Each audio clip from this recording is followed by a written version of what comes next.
대부분의 사람들은 과거의 기억 속에 자신을 고정시킨 채 살아가는 경우가 많습니다. 예를 들어 여러분들이 과거에 어떤 불편한 사람들이 있었다면 그 사람을 이제 10년, 20년, 30년이 지난 후에 우연히 길을 가다 만나게 되었을 때를 한번 상상해 보십시오. 또 반면에 굉장히 친했던 그러나 연락이 끊어졌던 우리 절친들을 한번 생각해 보세요. 이 두 가지 만남은 너무나 다른 거예요.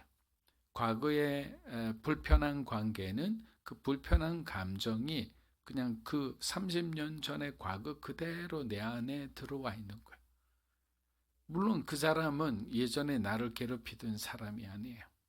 하나님을 믿게 되었고 더 많은 인생의 굴곡을 통해 성숙한 사람이 되었어도 나는 그 사람을 받아들이지 못하는 거예요. 왜? 내 과거의 아픔 때문에.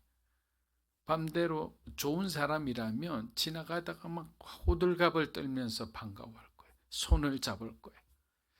이처럼 우리는 우리의 과거가 기억 속에 너무나 편협하게 우리 자신을 붙들어 놓을 때가 많다라는 겁니다.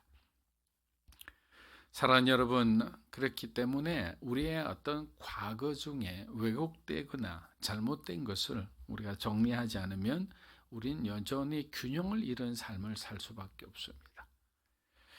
그러므로 느헤미야 9장에서 말씀하듯이 우리의 과거의 감정, 우리가 실패한 기억들, 그리고 상처와 아픔, 그리고 죄로 인한 이 수치를 하나님의 관점에서 우리가 정확하게 바라보는 시간이 필요하다는 겁니다.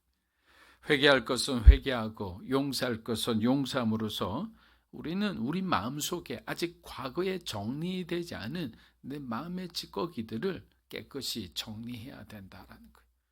여러분들이 새롭게 이사를 하면 어떻게 합니까? 이사를 하면 과거에 묵은 것들, 별로 필요하지 않은 그런 모든 것들은 다 정리하고 정말 필요한 것만 가지고 가잖아요.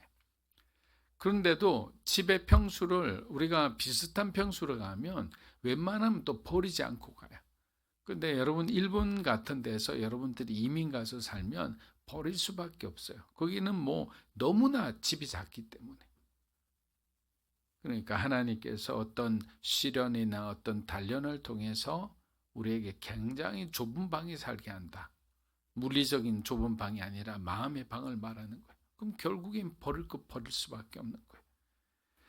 이러한 영적인 자유와 평화는 바벨론 포로 생활에서 돌아온 이스라엘 백성들의 경험과도 맥을 같이 합니다. 하나님의 은혜로 이스라엘 백성들이 이제 포로되었다고 세 차례에 걸쳐 차례대로 순차적으로 돌아오게 되는데 그때마다 하나님께서는 세 명의 중요한 리더들을 세우셨어요. 스룹바벨, 에스라, 그리고 느헤미야였습니다. 스룹바벨은 성전 건축과 예배 회복을, 에스라는 신앙 부흥 운동을 전개하였습니다. 느헤미야는 성벽 재건과 생활 개혁을 이룬 사람입니다. 이들의 리더십 아래 이스라엘 백성들은 큰 변화를 경험했지만 그 과정은 결코 순탄치 않았습니다. 우리들도 어떤 목표를 놓고 달려갈 때 항상 좋은 길만 있는 것은 아니잖아요. 방해도 있고 자신감이 떨어질 때도 있고 환경이 이렇게 지지해주지 않은 그런 상황도 있는 거예요. 그럼 하나님이 주신 비전임에도 이런 상황이 계속 장애물이 있거나 어떤 어려움이 계속되면 우리 마음에는 어떤 마음이 드느냐면 정말 이 비전이 하나님 주신 비전이 맞는가라는 의심이 들 때가 있는 거예요. 여러분, 그러한 의심이 들 때 오늘 스가랴를 통해 주신 이 말씀을 여러분들이 꼭 기억했으면 합니다. 스가랴 4장 6절입니다. 그가 내게 대답하여 이르되 여호와께서 스룹바벨에게 하신 말씀이 이러하니라. 만군의 여호와께서 말씀하시되 이는 힘으로 되지 아니하며 능력으로 되지 아니하고 오직 나의 영으로 되느니라. 성전 건축 문제로 힘들어하던 스룹바벨에게 사람의 힘과 능력으로는 안 되지만 너희가 그렇게 노력하고 너희의 지혜와 경험을 사용해서 불가능했던 이 일은 어떻게 가능하냐? 바로 성령의 능력을 힘입을 때 이 모든 문제는 해결되리라라는 거예요. 우리가 구해야 되는 것은 세상에다가 구하는 것이 아니라 하나님께 무릎 꿇고 하나님께 너희의 문제, 너희의 필요를 구하라 하는 거예요. 이어지는 4장 7절을 보면 더욱 힘이 됩니다. 읽어보겠습니다. 큰 산아 내가 무엇이냐, 내가 스룹바벨 앞에서 평지가 되리라. 그가 머릿돌을 내놓을 때 무리가 외치기를 은총이 그에게 있을지어다 하리라 하시고. 여러분 얼마나 가슴이 벅차오릅니까? 큰 산은 인생의 골리앗과 같은 존재예요. 여리고성과 같은 우리 인생의 최대의 장애물이자 난관이에요. 그런데 하나님께서 그 큰 산에게 뭐라고 얘기하셨어요? 평지가 되라. 이제 내 자녀를 더 이상 괴롭히지 못하는 평지가 되어라. 아무런 영향력도 가질 수 없는 존재로 만들어버리는 거예요. 정말 하나님의 말씀하시는 순간에 한순간에 그 모든 나를 둘러싼 환경이 바뀌는 것을 우리가 경험할 때 우리가 간증하지 않을 수가 없는 거예요. 주님의 일을 하는 사람에게는 이런 드라마가 있기에 우리가 힘이 나는 겁니다. 에스라와 느헤미야를 통해 우리에게 주시는 하나님의 메시지는 뭐냐? 단순하게 말하면 신앙의 회복이 이루어지면 너의 삶도 회복되리라. 그러니까 신앙이 퍼스트라는 거예요. 너희의 성전이 비어있어서는 안 된다. 성전의 겉모습이 중요한 것이 아니라 성전 안에서는 하나님의 말씀이 읽혀지고 들려지고 선포되어져야 함을 강조하고 또 강조하는 겁니다. 느헤미야 9장 우리 1절에서 2절 한번 읽어보겠습니다. 그달 수문 나은 날에 이스라엘 자손이 다 모여 금식하며 굵은 베옷을 입고 티끌을 무릅쓰며 모든 이방 사람들과 절교하고 서서 자기의 죄와 조상들의 허물을 자복하고. 자, 이스라엘 백성들은 굵은 베옷을 입고 티끌을 무릅쓰고 금식하며, 그러니까 회개하는 모든 자세는 다 갖추었어요. 구약의 모습으로. 먼저 자신들의 과거의 역사를 되돌아보며 회개하기 시작했습니다. 백성들은 모여 금식하며 회개하는데 낮의 4분의 1은 말씀을 들었다. 그리고 낮의 4분의 1은 죄를 자백하며 하나님께 경배했다고 했습니다. 이 말씀 뭐냐면 그냥 감정적인 회개가 아니었다는 거예요. 말씀에 비추어진 회개. 하나님의 말씀을 듣고 과거에 자신들이 말씀 밖에 거했음을, 말씀하고 전혀 다른 삶을 살았음을 그들이 깨닫고 자신의 그 과거를 추적하며 그때 기억나지 않는 그 죄까지도 들추어내서 하나님 내가 그렇게 이런 잘못을 했습니다라고 철저하게 회개하기 시작했다라는 겁니다. 이러한 이스라엘의 회개는 여러 요인에 의해 이루어졌습니다. 그 중에서 주요 동인 중 하나는 뭐냐? 에스라의 말씀 사역이었습니다. 이것이 굉장히 큰 영향을 끼쳤습니다. 에스라는 율법학자이자 제사장으로서 그는 유대인들에게 율법을 가르치고 해석함으로 신앙의 부흥과 그들이 하나님의 백성이라는 이 영적인 정체성 확립에 어마어마한 기여를 하게 됩니다. 에스라의 말씀 사역은 백성들이 하나님의 말씀을 깊이 이해하고 자신들의 삶을 말씀에 비추어 회개하고 말씀에 따라 살아갈 수 있는 그런 믿음을 주었다는 거예요. 또한 느헤미야의 지도력 역시 중요한 역할을 했습니다. 느헤미야는 예루살렘 성벽 재건을 통해 물리적인 영적인 회복을 이끌었을 뿐만 아니라 백성들에게 공동체적인 책임감과 하나님께 대한 헌신을 강조했어요. 너희들은 왜 자꾸만 만나기만 하면 분열하나? 이것은 하나님의 언약 공동체라는 거예요. 너희들 스스로 개인의 어떤 욕심에 따라 좌우되는 것이 아니라 하나님의 말씀이 서는 것이고 하나님의 뜻에 따라 움직이는 공동체다. 느헤미야 9장 우리 16절에서 17절 한번 읽어보겠습니다. 그들과 우리 조상들이 교만하고 목을 굳게 하여 주의 명령을 듣지 아니하고 거역하며 주께서 그들 가운데서 행하신 기사를 기억하지 아니하고 목을 굳게 하며 패역하여 스스로 한 우두머리를 세우고 종되었던 땅으로 돌아가자 하였나이다. 그러나 주께서는 용서하시는 하나님이시라. 은혜로우시며 긍휼히 여기시며 더디 노하시며 인자가 풍부하심으로 그들을 버리지 아니하셨나이다.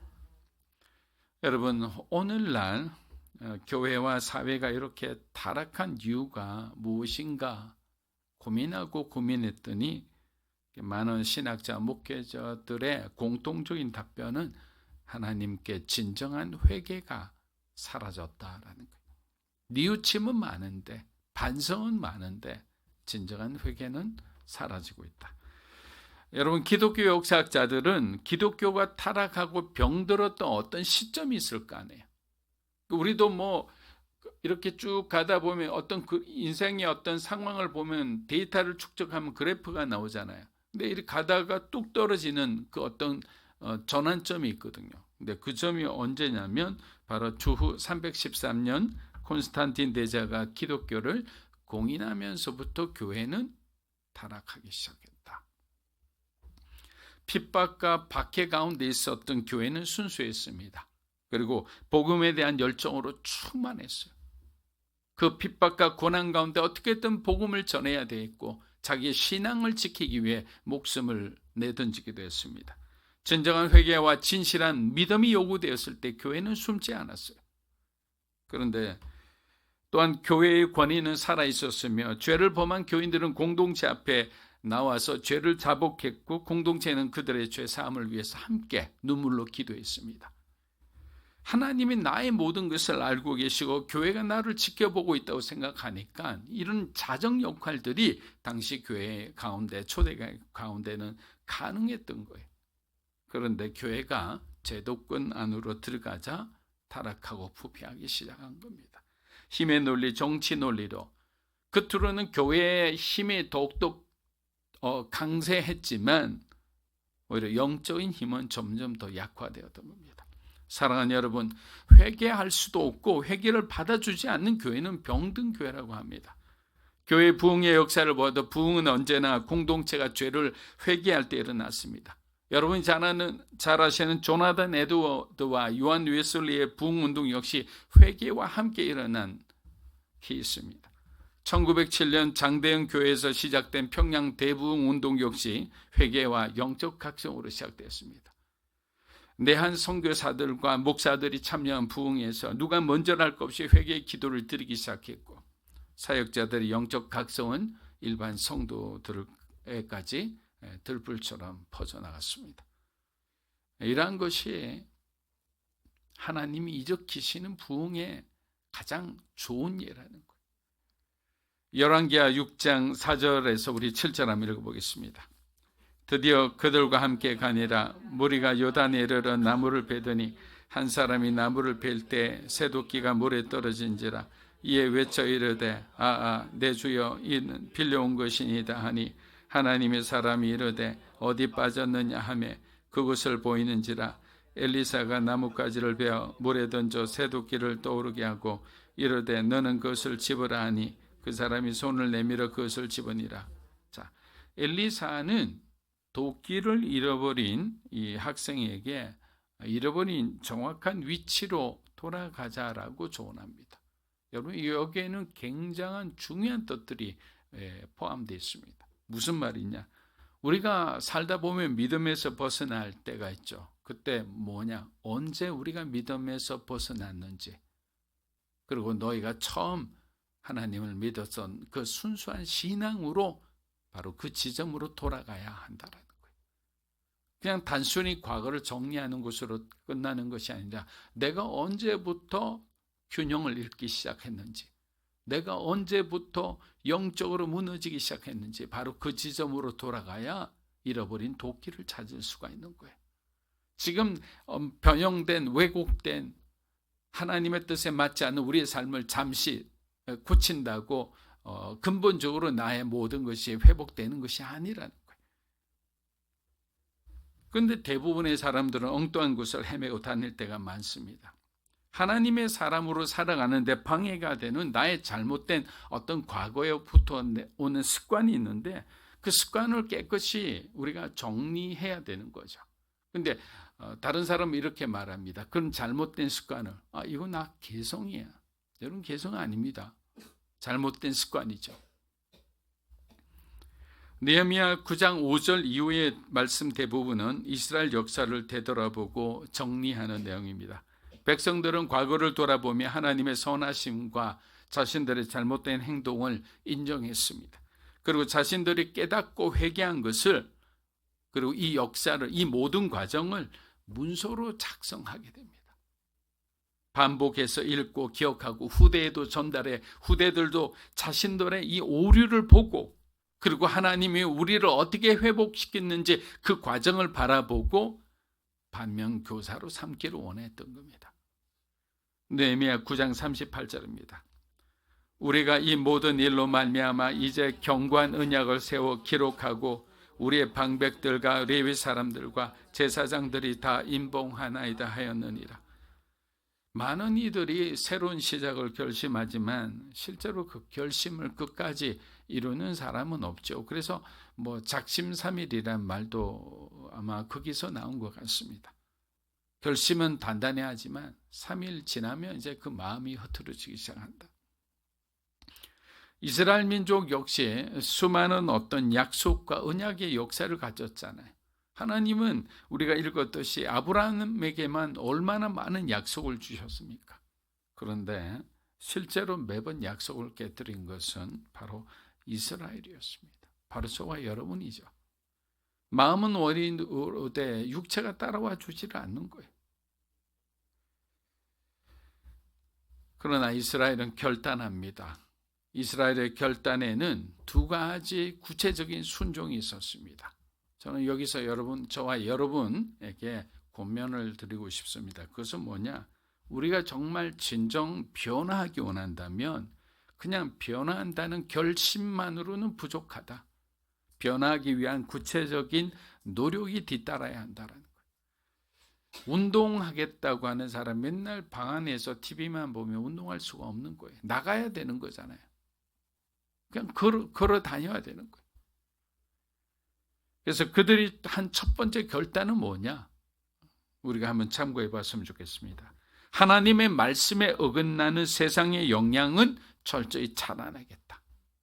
자, 그들이 어떤 죄를 범했습니까? 느헤미야는 이렇게 하나의 지침을 합니다.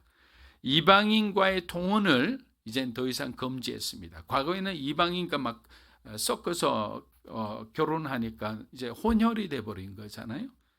근데 당연히 혼혈이 된 그 자체도 문제지만 이방인 여자들이 아내로 들어오면 이방의 어떤 우상이 같이 들어오게 되는 거예요. 이방의 잘못된 문화가 들어오는 거예요.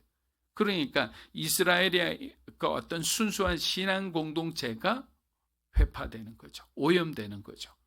혼란스럽게 되는 겁니다. 그래서 금지했을 뿐만 아니라 결혼한 이스라엘 사람들에게 뭐라고 얘기합니까? 그들의 이방인 아내를 오늘부터 돌려보내라. 여러분, 이건 엄청난 그 결단이자 명령이었어요. 어떤 사람들은 20년 된 부부예요. 30년 된 부부예요. 어떤 사람은 평생을 함께 산 아내예요. 이스라엘의 통곡 소리가 멈추질 않습니다. 죄는 이렇게 아프고 무서운 거예요. 올바르지 않은 가치관과 우상 숭배가 공동체 안으로 들어오지 못하게, 다시는 그런 죄를 저지르지 않고 다시는 이런 고통을 겪지 않겠다는 그들의 각오였죠. 물론 이후에 그들의 삶을 보면 또 이러한 약속도 깨뜨려지고 하나님 앞에 또다시 반복된 죄를 저지르는 걸 봅니다. 두 번째는 뭐냐? 하나님의 전을 중요히 여기고 돌보겠다는 각오입니다. 자신들의 삶을 우선하다 보니까 결국 하나님의 성전은 제쳐놓고 누군가 하겠지. 여러분, 어르신들은 잘 아실 거예요. 왜? 저희 부모님도 항상 그렇게 어렸을 때, 저희들을 어렸을 때 그 야단칠 때 그런 말씀을 많이 하셨거든요. 항상 누군가 하겠지 하면 아무도 안 한다는 거 항상 기억하라고. 네가 먼저 하라고. 그런 생각이 난 사람이 해야지, 그렇지 않으면 아무도 돌보지 않을 거라고. 그러니까 우리가 교회를 섬겨야 되겠다. 교회를 섬기는 게 청소하고 닦고 이런 것만 얘기하는 게 아니죠.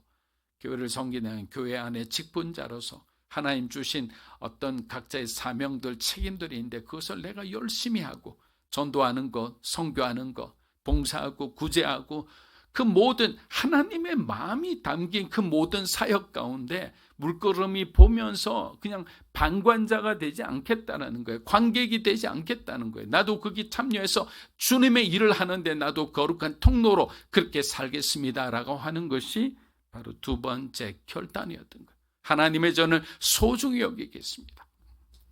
에스라를 통해 하나님의 말씀을 듣고 몸과 영혼이 맑아진 백성들은 자발적으로 하나님의 전을 돌보기 위한 규례를 만들고 실천하기 시작했습니다. 사랑하는 여러분, 과거를 정리하는 것도 중요하지만 미래를 위한 대비책이 없다면 우린 또다시 과거로 돌아갈 수밖에 없잖아요. 과거의 잘못에서 배우고 미래를 위해 어떻게 우리가 다르게 행동할지, 우리 주변 사람이 나의 변화를 인정할 때까지 우리는 계속 수고를 멈춰서는 안 됩니다. 말씀을 마무리합니다. 마치 이스라엘 백성들이 그랬던 것처럼 우리들도 유혹의 길을 차단하고 하나님을 최우선으로 여기며 말씀을 가까이 했을 때 여러분의 삶에 2024년도는 하나님 주시는 영적 부흥으로 충만하리라 믿습니다.